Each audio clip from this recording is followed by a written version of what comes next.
Bokota, Bokota, Bokota, l'air est grave. Bokota, Bokota, Bokota, Bokota, Bokota. Le peuple de Dieu, le peuple de Dieu. L'air est grave, l'air est grave, l'air est grave. Le peuple de Dieu, le peuple de Dieu. Bokota, Bokota, Bokota. Diaspora congolais autour bavani na France. Bana France. Le peuple de Dieu. Bana France. Diaspora congolais à France. Bokota lelo toyena ya edi. Bolombo greffe international. Yende makambo. Bokota, Bokota, Bokota, Bokota. Bokota, diaspora congolais à France. Bana France, bobo bimaka na tike na bino, na tike a motote. Bana France, Bokota, diaspora congolais à Grande-Bretagne. Bana Londres, diaspora congolais bovani na 4 coins à Londres. Bokota bo partager vidéo lelo, toye kolobela soulèvement populaire. Ngonga ekoki ya tomi libéré. Ngonga ekoki ya libération ya Congo. Ba Congolo bovani na Suisse. Bino tu bana ya Suisse. Diaspora congolais à Suisse. Bokota. Diaspora congolais à Allemagne. Bana Allemagne. Oh, bozulingaka biso peuple bokondi. Greffe international il dit bolombo yeyo. Tozalaki na commandé à eso avant-hier. Lelo tozala greffe international. Parce que l'air est grave. L'air est grave. Ce qui toteki mabela Congo, boyeba ke malédiction kozwa biso partout. Tozangi mboka tokomi peuple nomade. Bota bato na Australie, bazala na bakolo mboka. Likola liste kyo kaka. Oh, zomona complicité yo. Australie koma ya ba juif, ya ba anglais, États-Unis pe zalaka ya ba indien. Likolo kaka ya liste kyo yo. Bokomona, bozo seka, bozo chola, bozo finga, bozo betela. Compagnateur comme Félix et sur le maboko lobby et qu'on s'est rattrapé dans ma vie à bana nabino yango na lobby bokota diaspora congolais tout bovani na Belgique bokota bana Belgique bokota bana Pays-Bas Hollande bana Autriche bana Espagne bana Stockholm na Suède bana Norvège bana Italie ba congolais bozana Canada ba congolais tout bozana les États-Unis d'Amérique. Ba Congolo boza na Afrique du Sud. Ba Congolo boza na Angola, na Congo Brazzaville, Pointe-Noire, Gabon, Cameroun, Côte d'Ivoire, Guinée-Conakry, Guinée-Bissau, Togo, Ghana, na Togo, na Kenya, na Tanzanie, na Ouganda. Moment ya mobilisation générale.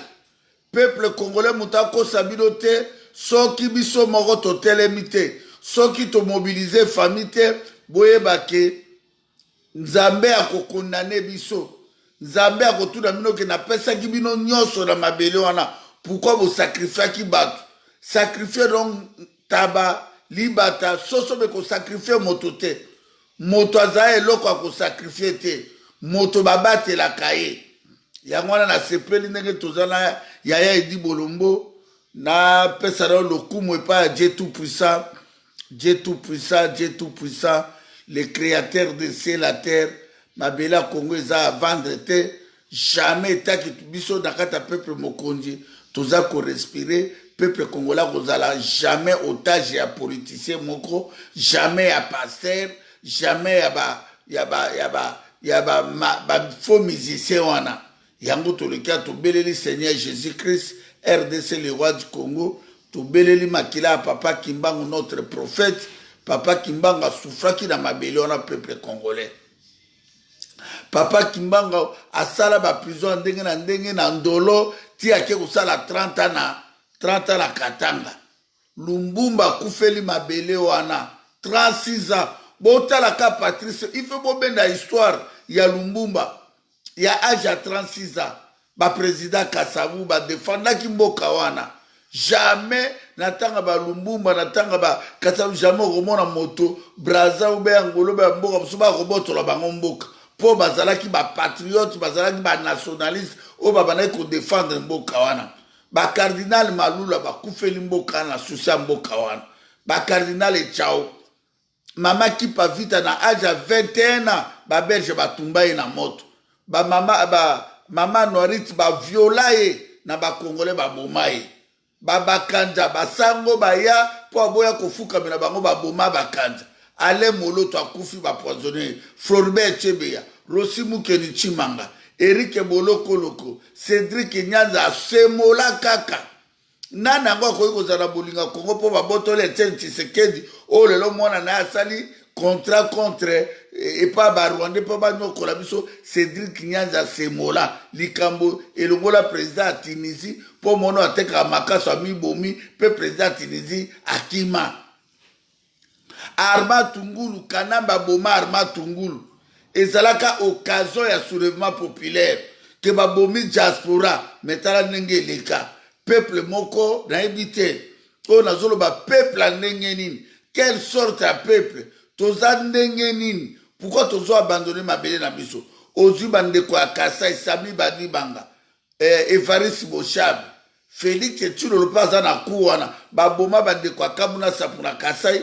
ti ba mindele mibale ba Norvégien na Américain baboma bango bandeko ya Kasai basala nini okena yumbi Gentini Ngobila autoboma 890 Congolais 1500 maisons brûlées plus de 50 fausses communes ma commune à Kinshasa bakino bazobetele maboko peuple ya ndenge nini nzambe na ngai peuple ya ndenge nini nzambe na ngai quelle sorte ya peuple toloba na monoko nini po peuple ayoka biso okena Ituri na Beni merci bandeka Butembo na Beni merci bandeko Kisangani merci bandeko ya Bukavu Uvira soki ezalaki bino te soki ezalaki bandeko ya Félix ya IDPS ya village na ye bazala na Goma na Bukavu me mabela na ese ekei po lobi ndeko na bango o bakomise soki roi illettré oyo vagabond oyo ya Félix Tshilolo bourrique de naissance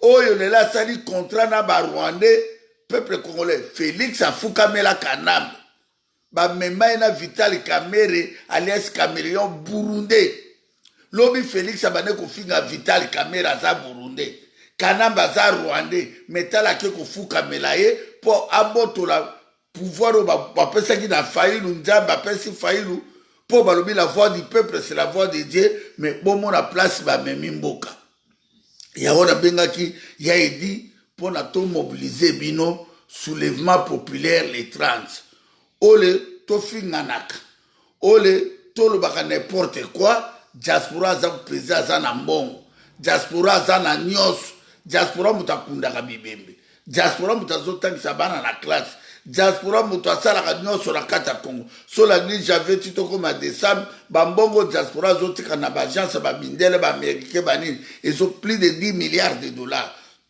so diaspora lelo alobi ki le 30 juin bolingi Fayulu azwa pouvoir mais Fayulu akozwa pouvoir comment 6 mois yango 5 mois yango Martin Fayulu akoma président comment bino boyambi na poto tobeti bino maboko mais ekomi tout rife bobimisa bafamille moto tatinda 50 dollars 30 dollars na libota na ye que le 30 juin ezali soulèvement populaire ntango bandeko bazobima ana 50 dollars aosomba mai na ye aosomba mwa mapa na ye akokontinue komba une semaine soki esili tokotinda lisusu yango moni nabengi ya Edi Bolombo auti mosika wa regem nazanga moko te oyo napesika briefing ya Edi paloba apre nga na continue. Merci Wayambo Mubundeli Mboka Bokechi Wayambo prophète de la nation, leader des leaders parmi les leaders biso tout ba leader na kati ya peuple mokonzi ndenge boyebi ndenge bolandaka biso hein moto moko abangisaka biso azali te biso na liboso na biso moto azali te na likolo nzambe na se mabele na peuple congolais bango wana bato oyo biso to défendaka toza ba syndicaliste ya peuple tozali ba défenseur ya peuple congolais tozali ba bundeli mboka donc pour la libération totale ya RDC Congo oyo toza na projet ya koloba ke tôt ou tard ekozonga Zaïre ou bien Congo avec K. Toye awa pona kopesa bino kanda, toye pona kosekisa bino te. Toye pona kopesa bino kanda ndenge boki waya bazali koloba na ton azali nango ton to adopter siko mikolo yango wana ya kopesa peuple congolais kanda po ayebake makambo yo likamba mabele eza makambo kosakana nango te. Toye pona koyebisa bino bo je répète bolimbisa biso bolimbisa bomoni kaka tango makambo mote bandaka kaka bakomaka kokata kobenga pamba toye pona kopesa bino kanda pona koyebisa bino ke voilà le 30 juin eza koya eza date bitoire te ezali suka ya date te makambo tozoloba na bino lelo ya soulèvement populaire article 64 ya constitution epesi biso privilège peuple congolais ne tozali wana ya kobute tout individu ou un groupe d'individus oyo alingi kosalela pouvoir ya Congo par la force pe alingi kotika yango te privilège wana esengi ke il faut to appliquer, il faut to s'impliquer, il faut to s'appliquer pour to exercer pouvoir wana ya kobenga na bangunda na biso. Donc le 30 juin, je répète encore, et la date bitoire te. Et ko yiko salama avant, tout comme ko salama pe le même jour, tout comme ko salama après. Boka ni sateke le 4 le 30 juin, donc to suki nenge wana te. To ko continuer na makambo yo ti Chilolo, Chivube, Chikololo, alias Bizumungu, Chisekedi, Akokweya, Akokima mboka wana. Ti Yena Joseph, alias Kabila, Joseph, Kanambe, na ba tutu ba Rubero, ba Bizi Makara, ba Janet Kanambe, ba Zoé Kanambe, tout wana il faut bouter bango dehors, il faut pas que de libanda. Yamana tout ça ouais sabino boy. Peuple congolais et surtout bino peuple ya diaspora. Botika kolanda ba journaleux ba chronique to benga ba chronique fuati ba oyo bazali ba fanatique aveugle ya Félix Tshilombo oyo bazako ko sabino awa na diaspora. Toza ko senga na bino en tant que peuple congolais, ba patriote mutu na mutu atinda quelque chose na famille na ye. To boyingambu yake to kongola ka bambongo na bino to zala eboke na maboko bongo lobi comme baba histoire monsieur. Mbongo oyo to za ko senga na bino c'est d'envoyer cet argent chacun pour soi na kati ya famille na ye pour un soulèvement populaire immédiat et salama. Kotinda 20 €, 30 € dans chaque famille, orienté bango na objectif, il y a soulèvement populaire. Donc, soulèvement populaire, tous allez viser le 30 juin, mais allez date bitoire. Tout comme, na masolo oyo, boyo ki mikolo yo, ya kokita ya nzoto ya Kondo Etienne Tshisekedi. Na nenge toza koyoka ba rumeur. Ce qui peut être vrai. Na ndenge toza koyoka ba rumeur, bana kin, bana changu, bosala mosala.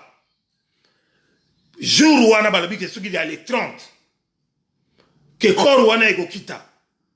Avant eleka changu, il faut vérifier yango. Parce que eza la carte ya ba stratégie ya ANR na Félix Tshilolo. Eza la cadre moko stratégique Tshilolo lokola azali impopulaire na kati ya Congo mobimba. Tshilolo lokola azali la légitimité te. Et mon ami mokili mobimba.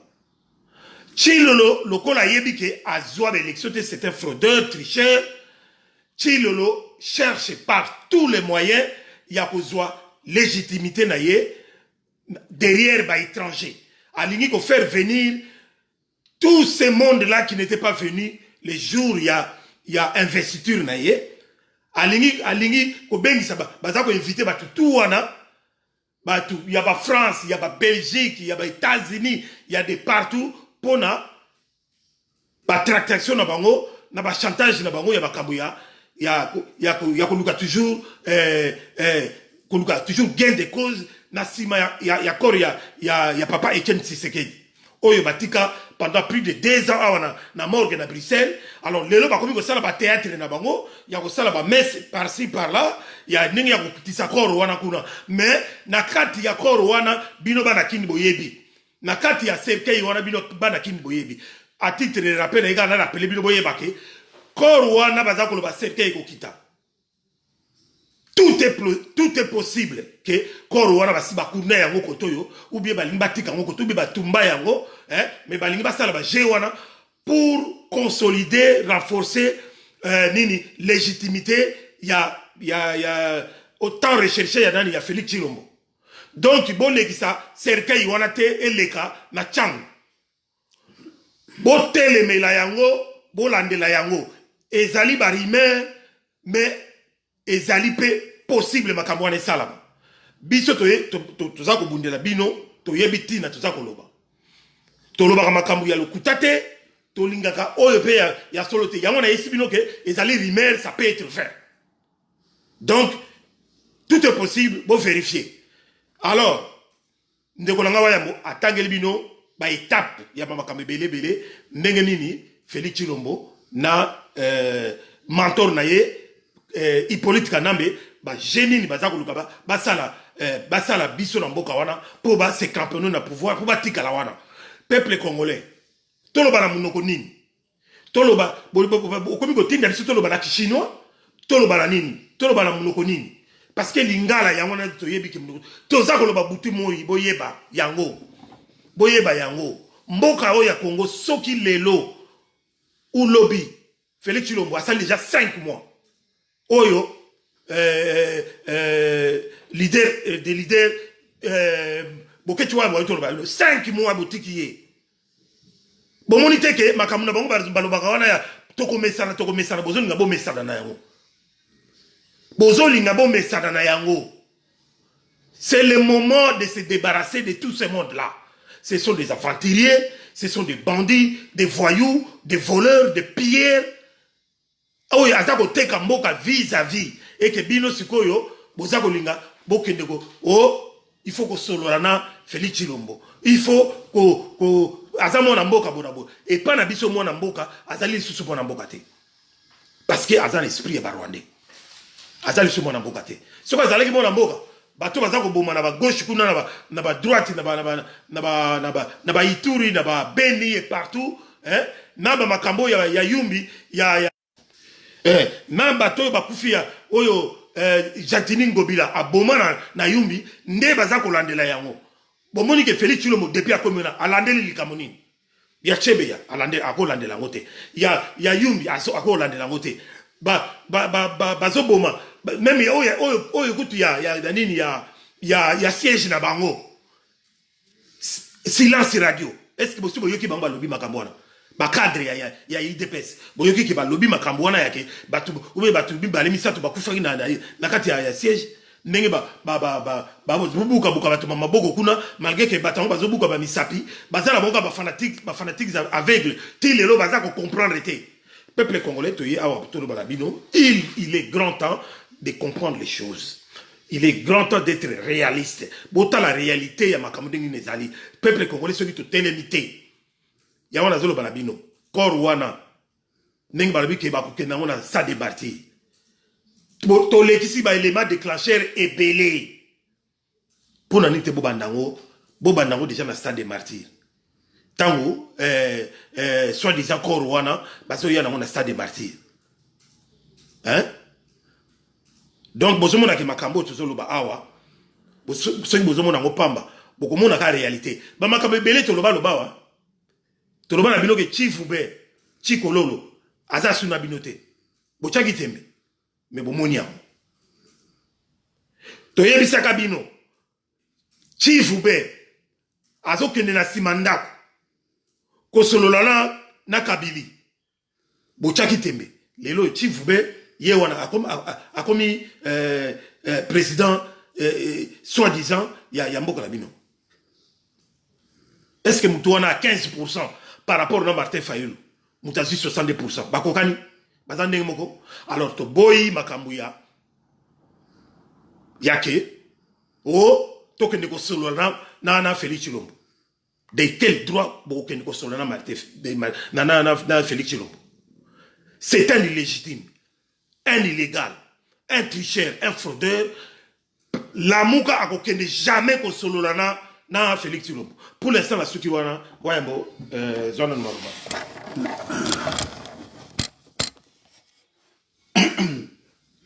Bande Kodanga ya Kinshasa, bana Kinshasa, l'air est grave.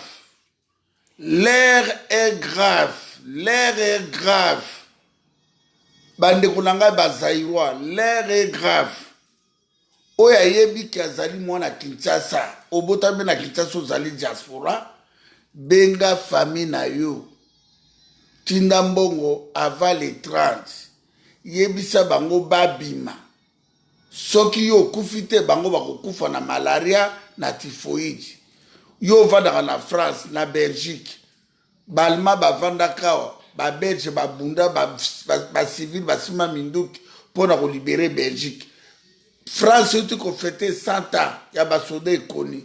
Ba utaka perci par là pour na luka liberté ya France. Yo vandaka na Kinshasa na banina ba diaspora congolo bozana 4 coins ya planète. Bo benga ba famille. Boti ko kondonaka boketu bovandi bozo kondane boketu waya botala boy. Ngana muta Moïse Katumbi te. Ngana liaki pa Moïse Katumbi te. Moïse Katumbi ezala Jean-Pierre Mbemba bovutaki nde faillite. Bino bozolela bokelela ba distraction.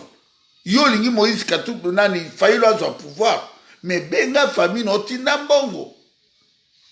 Tozui date ya le 30 juin pour ezali date historique ya Congo au président Kasavu babolikango bato ebele ba Mobutu bazalaka wana na table ronde.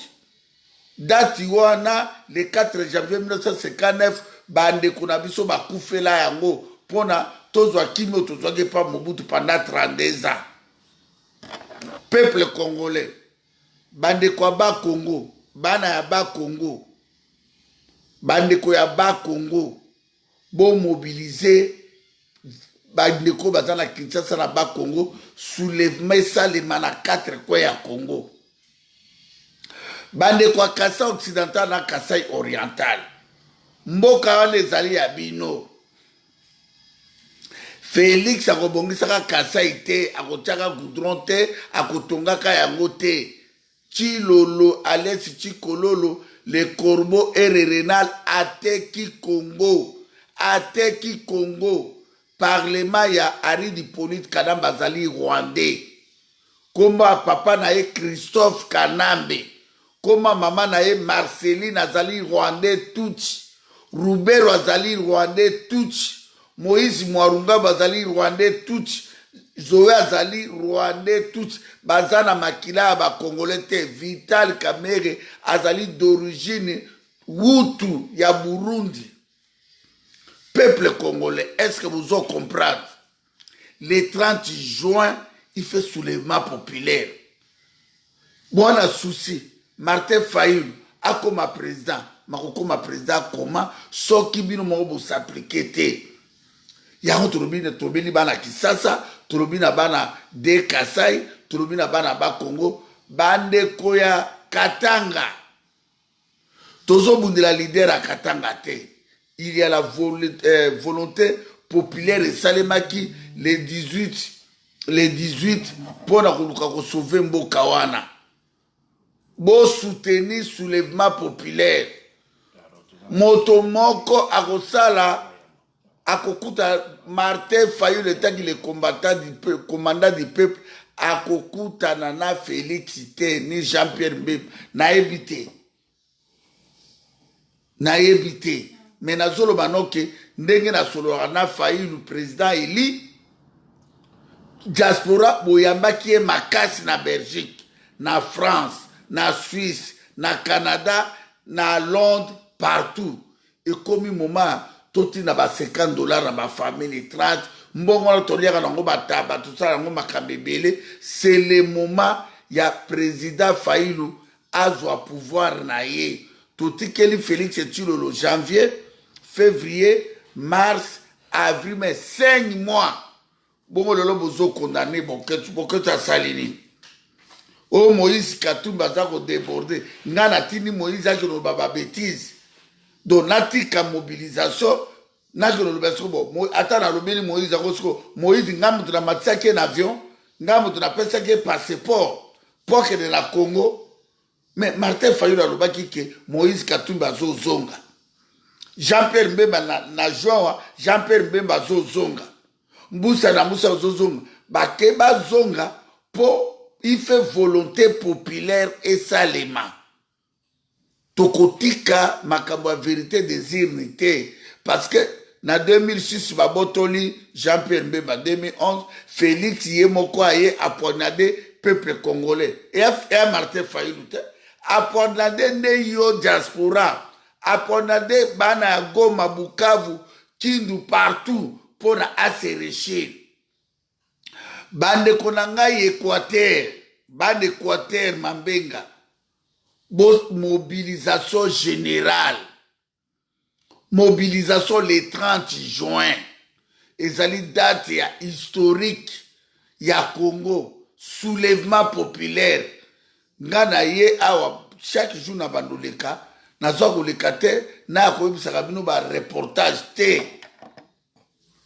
Moïse Katumbi azopese rien ezala nga nazopese rien soki bolibere mboka wana po tovandaka awa nasalaka bavideo ya longwa ntongo ti Moïse Katumbi po ntango Katumbi asalaki akendaki Kongo atangaki kombo na ngai nga mpe na lider oyo natemisi bino na diaspora oyo na mobilize bino na diaspora toza na besoin ya soulèvement populaire diaspora tobima 10 millions à 12 millions soki diaspora aza capable le 30 juin abimisa 2 millions de Congolais libanda batinda bambongo wana na bafamille na bana quartier yango nalobi bandeko ya ngai Équateur bosala mobilisation bandeko ya Kindu Maniema bosala mobilisation pour la soulèvement populaire na Kisasa pe na Congo mobimba bana Kisangani butu koyamba président Eli Martin Fayulu bota boyambi ye fou mais pona nini botikalaki te bobanda yango modèle bobimaki wana bandeko na ngai ya Beni Butembo Goma Bukavu Uvira bandeko na ngai bampanya munu bana bandundu bolingi Fayulu azwa pouvoir bobimisa bambongo botinda na bafamille nga na ye na message ya espoir nzambe emsinga message ya espoir moi je mafuna ba Félix Tshisekedi oyo tolobaki na bino te na bandelaka bino kaka Félix asali 5 mois peuple congolais soki botikeli ye le 30% loko te akovanda une année 2 ans 3 ans kanamba elobi azongi bokoloba nini peuple congolais c'est le moment de ya repentance ya libération à Congo bande konanga ya bandundu ya ba Congo ya Katanga ya Sud Kivu Nord Kivu Kindu Kisangani Équateur bo otu bozana ba étranger bo libérer Congo bo benga ba famille bozali ba pasteur à famille bino moto boza ba PDG ya famille na Kisasa wana bino moto boza ba prophète ya ba famille soko tinite famille na yo kolia te soko tinite bo sacrifier ba $50 bo liaka nango bataba ba bière bo tiango na ba poche ya bandeko na bino moto to abima so vanda na lemba bima na lemba buka bandaka ba député wana ba chinois ko beta ko bom ko tumba ba magasin ba chinois ko buka nyonso ovanda na njili na chango Kimbateki Masina Bobima Ebemba Tshisekedi nous on s'en fout na yango moi on a acheté 8 millions de dollars pour la matanga 8 millions de dollars soki bo peuple bobima bobambi pe mabanga yindi kaka mabanga peda bana chango mabanga epa bambila eyinda criminel Tshisekedi aza héros te c'est assassin criminel illettré à Félix Zoba atekisi Congo bino bovani na ndako bande kona ngai ya Kisasa bomi libéré bande kona bana inikin IEC ISTA Université Malula Université protestante ba Université kimbangiste ba étudiant nyonso bovani na Kisasa pe na Congo mobimba koma bozotanga classe na kati occupation et ça les manano même ba allemand tango bavandaka ba français batangaka te na ba belge babandaki kobunda pona ba mi libéré betidia bo mi libéré le 30 juin bo somba ola mwa mbongo ndeko na poto somba ba essence tiango na milanga primus na milanga ba coca bamba yango partout epela bo buka ba pompe essence tozolo ban États-Unis boye France Belgique Angleterre makambo ezoya bokota te bozala côté ya peuple soki mboka eza libéré bokozwa kaka pétrole bandeko na ngai pétrole ya mwanda ya so ezobimisa 2 milliards de dollars chaque fin du mois na 5 mois toza na 10 milliards de dollars oyo ekotonga bakongo lokola Suisse mais na ignorance na bino bovani bozo prier o nzamba pesi bino bole yango te bokolole ya wapi na sa mabele tango bokoma ba escalette barrage ya ingo Mobutu asalaka o alobaka ke na barrage ya inga ekokotisa ba millions de dollars bakabele yango Afrique du Sud diamant bomona mboko ka oka Botswana tala botoroute etongami likolo ya diamant mekena komona miba kana bazwa miba apesa yango bazibambwe peuple congolais est-ce que bozo comprendre le degré ya pillage ya richesse à Congo ba exterminer peuple congolais bongo moto ndenge wana boza kotikela bango pouvoir ya botikeli bango sénat na bango parlement na bango ba gouverneur mais kanamba kete asakani na biso yango moni mokolo chilolo banomake kanamba kati mande face azo seka ba congolais albi boza ba nyama na ba diaspora boko kondanenga boketu na nini onga na salite nini oto sa awa zesu na zomsa ya edi bolombo Christian Bola komanda eso makamba ba politicien tali biso lisusu te toza ko interpeller bino diaspora boza première force ya Congo papa Kimbanga lobaka nini abi bana na ngai bilaka bakobima libanda bakoloba minoko nyonso bango nde moto bakolibere Congo wana ngonga ya libération ekoki famille ya Tshisekedi nous on s'en fout na yango il faut que déboulonner ye Félix Tshilolo na ba Rwandais pour na bakende il fait diaspora a s'appliquer a tia mbongo na ba famille mbongo na biso toseka ndenge botindelaka bango balia tanga matanga tanga bibemi botindela ngonde ba famille babima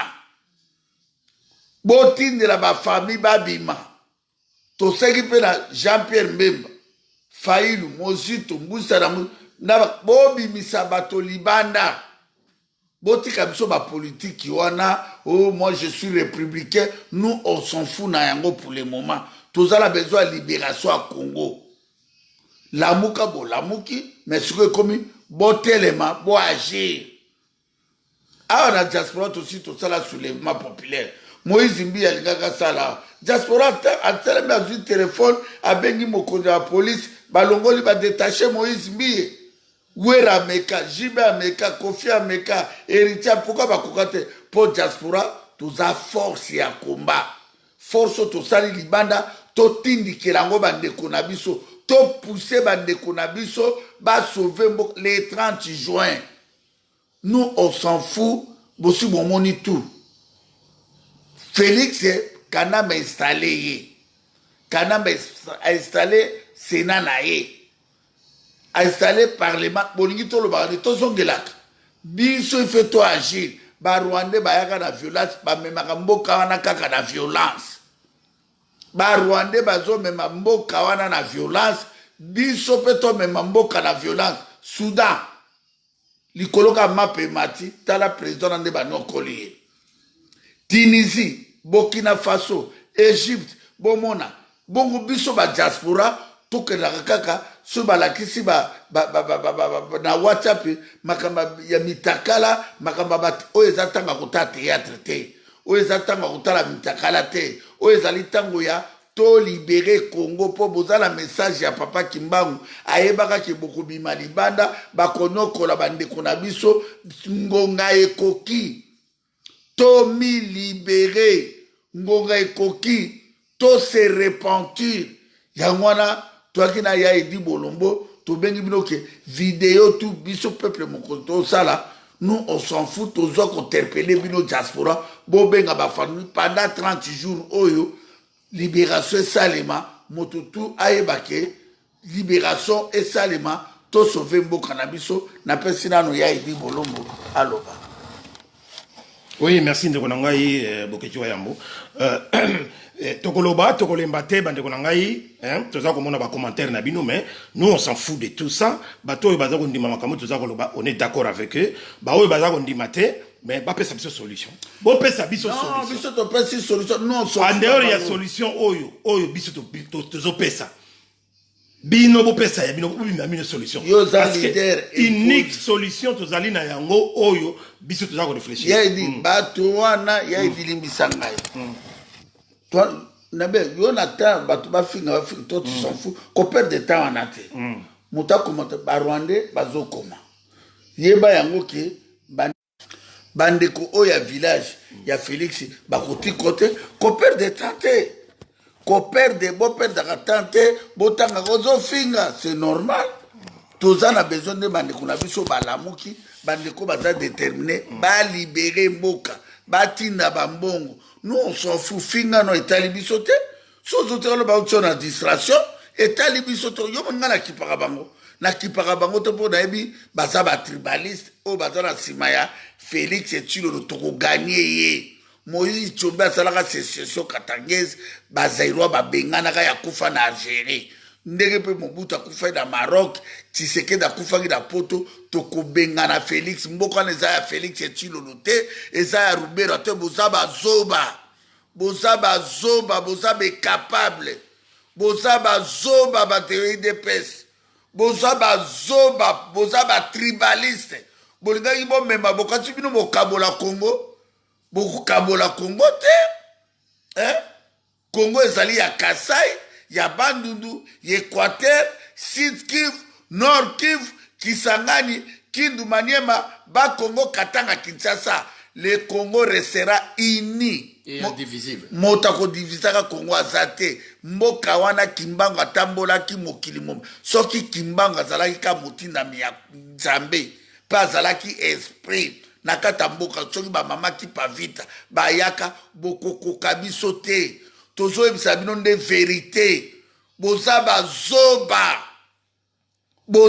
zoba bino bato ya IDPS bozaba zoba ba traître ba criminel lobi bokoka soni na Congo wana le 30 juin c'est le soulèvement populaire diaspora partout bozola na biso bandeko baza na Pointe Noire ya di limisaka pona zongisela yo bato awa to na ta kotanga kate to na ta ko kende délivrance ya peuple ya Nzambe biso toza mwasi ya loti te poto banotala ka poto baluka mongwa non avant pas de recul tumba masasi tindika masasi ya mobilisation ya éditeur la tina mota finga te nous on s'en fout hein maître Koisae yayo yango wana Animi Shimba yayo yango wana papa René Bonganga yayo yango wana Blaise Souvenir yayo yango wana babundeli mboka tozali tozo continuer nenga wa yambalobi ligne droite on continue la route le train est en marche si tu n'as pas envie de voyager avec nous dans ce train-là, au prochain arrêt, vous pouvez descendre. Voilà, donc, tout ça, vous savez, Bino, vous avez une réalité. Congolais, Bino, il y a soi-disant, fanatiques aveugles, fan club ya Félix Chilombo bo 100 jours na bino ya programme oyo bo tiala bo tiaki oyo bo pesaki tomoni eloko ya malonga te bilan nango ezali kaka ke a renforcer coalition na ye na amitié na ye na kindeko na ye na bo parenté na ye na ba rwandais. C'est ça le bilan. Tomoni vraiment que oui, côté wana félicitations. Félicitations Félix Chilombo Chikololo Chivoube Bizumungu alias Kikekedi. Félicitations nenge o consolider ba relation na yo ya protection ya ba rwandais nenge za ko tambola Kigali, Kampala, Nairobi ainsi de suite et puis on a Congo et puis au côté Selibatu na bilan na yo au côté Selibatu avion ya Air Rwanda nenge côté na Congo. C'est ça ton bilan. En dehors ya bilan wana to moni elo comme susute boneko ko pakola batu moi ba poudre ya koloba ke usali asali moi tronçon nzela. Mais c'est quoi ça? Mais vous voulez na bilan wana ya dit na bilan wana yolobi parlement ya ba rwandais. Voilà. Sénat ya ba rwandais. Voilà. Ba gouverneur ya ba rwandais. Parlement ya ba rwandais et diaspora. Voilà. Ngai moto na tindi Félix Chilolo azongisa batakala. Acha bato ya FCC na PPRD. Rwandais bazawana. Ngai moto na tindi Félix Chilolo azwa Jatini Ngobila. Po moto nommé Jatini Ngobila ezali Ruberwa.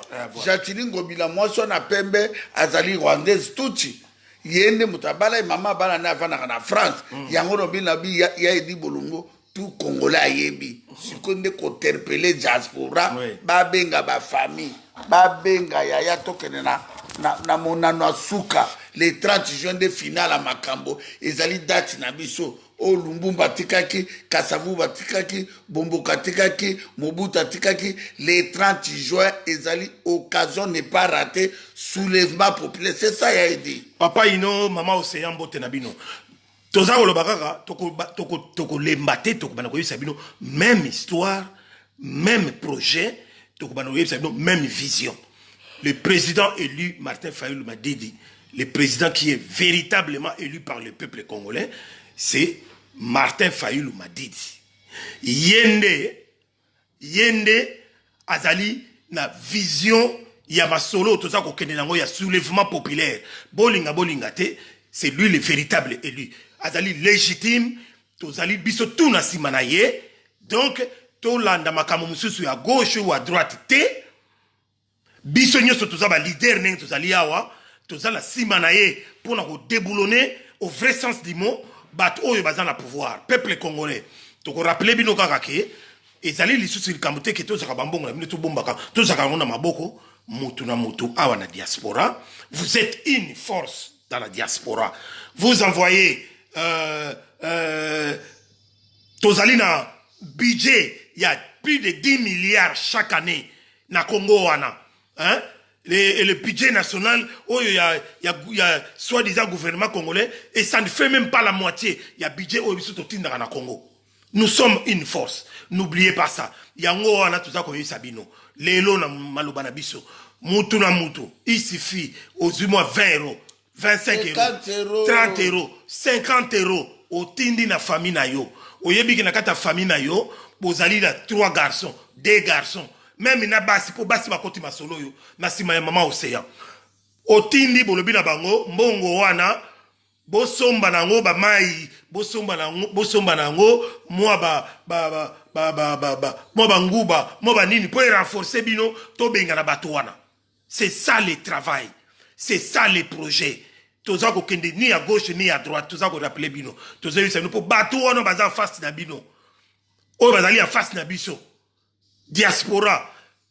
Soki tolingi tolonga makambo yo biso ne bato to ko influencer bato ya Kin, ya Kivu, ya Katanga, ya Bas Congo, ya Équateur po batelema. Rappelez-vous de l'année 2015, janvier 2015, le 19, le 21, le 20, le 21. Bon, Monaki Kanambe, il a pris la poudre de scampette. Azela ki kuta kendaki. Soki, bolingi li kambouane salama, eko salama. botika ko s'embrouiller. Botika ko s'embrouiller. Toye awa pona ko rappeler bino que vous avez besoin de nous, tout comme nous aussi nous avons besoin de vous. On est ensemble. Il faut to bunda bitumba oyo pona suka to benga na batuana. Bomoni ndenge bazako yiba biso. Ya vis-à-vis. Ba valise ya bambongo ezako longwa ezokota la SN Airline ezako yawa chaque mardi. Bozako mona ndenge nini ba valise ya bambongo na ba mali ya mbongo ezokata ezokenda ba Arabie Saoudite. Bozo mona ba mali na ba valise ya mbongo ya ba dollars ya déni public ya peuple congolais ndenge za okata ba Brazzaville bazako kamata bazolo kotango bazokenda na bamboka bisus. Bambongo nezo ngali sute. Mais bino bozo kufa banzala. Toloba na munoko nini? Toloba na munoko nini, peuple congolais. Vous êtes un grand peuple. Faites les choses comme un grand peuple. Bamboka mike. Neti ba Burkina Faso. Bazako telema, bazali ko se révolter. Bongo biso vraiment un grand pays, un grand peuple. Tous à la kakaboy. Bola, le président Martin Fayulu rappelé bino, alobi. Vous voyez l'exemple du Soudan. Vous avez vu l'exemple de l'Algérie, de la Tunisie, de Burkina Faso, et de Venezuela, et consorts. Hein? Pour ne citer que cela. Pourquoi pas, biso un grand peuple, tous ça arrivé au Salandingoala, Bozali, qu'on se laisser endormir par un petit groupe, un groupuscule d'individus. Le coup là, Félix Chilombo, Kamere, hein? Rwanda, Vandiwana, hein? Naba IDPS, oye Koufa. Pour IDPS, c'est Koufa nango déjà. Botelema bande konangai botelema yangola ngai ya edi bolumbo na baki dans le kalelo awa na bokecho wayambo to beli la lisusu makasi po boko ka kotelema bon mona vraiment que détermination ezali ezala parce que vision na biso yango wana. En dehors de ça, il y aura jamais la libération de notre pays. Il faut récupérer Mboka wana parce que Mboka wana ezali ya biso, ezali ya ba Rwandete, ezali ya ba Burundete, ezali ya ba Ugandete. Mboka wana ezali ya biso ba mama batata bandeko, hein? Toko koma ata soki loba peut-être vraiment tolala bazolo etala likolo, mais tant que nous sommes vivants, toko lemba ko lobate, toko continuer bitumbo tina suka. Comme ça Chifoube ati kamabele na biso parce que lui il se considère comme Rwandais, asi a pesi pouvoir nyonso na ba Rwandais a régné même 12 millions de morts ya ba Congolais, alobi que ezali ba dégâts collatéraux, hein, a pesi avantage na ba Rwandais pour dire que ba Rwandais ba toboma ba Congolais te. Vous vous rendez compte de tout ça? Bon mon niveau ni to komi que mutu oyo bozobenga mwana mboka abosani ke azali congolais, hein, aspona ye azomona ke bato yo ya ko yiko sunga o bako sunga iza ba Rwandais, et pourtant ba Rwandais ba ye wana pona ko yiba, pona ko boma, pona intérêt ya Rwanda na sikoto oyo to komi 18 ans 19 ans ngokoka boke no tala Rwanda Uganda ninge komi par rapport na Kin, par rapport à Kigali, n'est commis par rapport à Kisasa.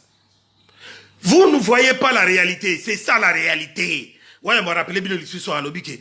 Bozomo na ba gouvernement, eux ezawana, ezana yaba Rwandais, na ba collabo Rwandais, na ba collabo, eux ba Congolais, eux bango ba zozonga, bato bino bobo yaki, eux bazobo mabino, bango wana nyoso bazongi.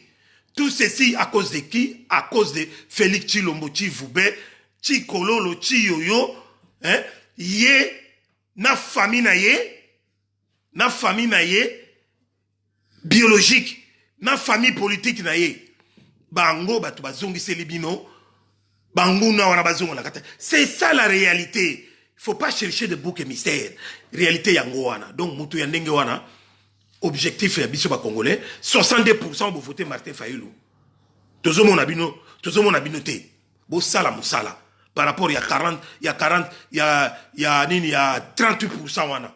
Oyo tikali oyo, hein? Oyo ba landi ba zolanda ba Rwandais na ba collabo Congolais ba Félix Chilombo consort. 62% wana to limito mona ba œuvre na bino. Bana changu. bana lemba bana ngaba bana lingwala bana ya nini ya poilu kingabwa bosala masolo ndenge waya ba expliquer bino boyebi kaka ndenge makambo ezalaka système ya milangi singana kati boyebi kaka ndenge esalamaka bibundeli ezali ya ndenge na ndenge boutilize bobanga bambila te bakosala bino eloko moko te bazali sous surveillance internationale